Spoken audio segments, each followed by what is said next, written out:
Hello guys, welcome to my YouTube channel. Please like, share, comment and subscribe. जब हम supply on करते हैं तब यह पंखा एक जगह रुक जाता है और हमिंग नॉइज़ प्रोड्यूस करता है। आज हम इस पंखे को रिपेयर करना सीखेंगे। फर्स्ट ऑफ ऑल आप सीरीज टेस्ट लैंप लीजिए और टर्मिनल को चेक कीजिए। जैसे यह series test lamp first terminal में ग्लो कर रहा है लेकिन सेकंड में ग्लो नहीं कर रहा है, इसका मतलब है कि इसमें से कोई सी स्टार्टिंग या रनिंग वेंडिंग डिस्कनेक्ट हो चुकी है। हम इसे रिपेयर करना सिखाएंगे। अब आप फ़ैन के नटों को लूज़ कर लीजिए और फ़ैन की बॉडी को ओपन कीजिए। फ़ैन की बॉडी को ओपन करने के बाद जो नीचे वाला बॉडी पार्ट होता है उसमें से कचरा बाहर निकाल दिए और नीचे वाले बॉडी पार्ट को साइड में रख दीजिए।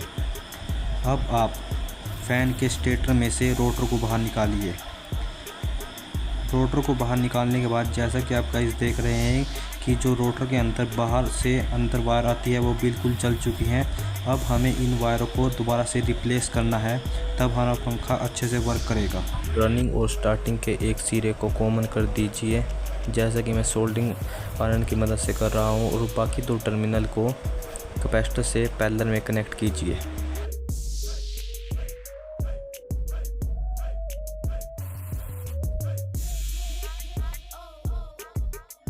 अब आप रोटर के अंदर 3 तारों को डालिए। रेड वाली वायर को कॉमन से कनेक्ट कीजिए, यानी कि स्टार्टिंग और रनिंग के सिरे से कनेक्ट कीजिए, और बाकी दो वायरों को स्टार्टिंग और रनिंग से कनेक्ट कीजिए, और बीच में इंसुलेशन पेपर का भी यूज़ कीजिए।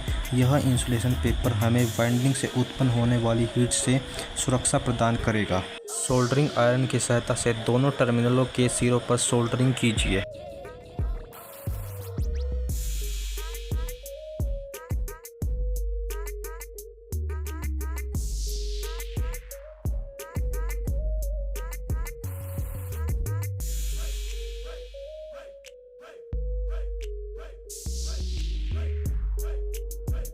फ़ैन की वेंटिंग के कनेक्शन होने के बाद अब आप फ़ैन की बॉडी को बंद कर सकते हैं और सीरीज टेस्ट लैंप के द्वारा कॉमन से स्टार्टिंग और रनिंग वेंटिंग को चेक कर सकते हैं। अगर आपका बल्ब दोनों टर्मिनल पे ग्लो करता है तो आपका फ़ैन रिपेयर हो चुका है। अब आपका फ़ैन विदाउट हमिंग नॉइज़ के रन करेगा। Thanks for watching.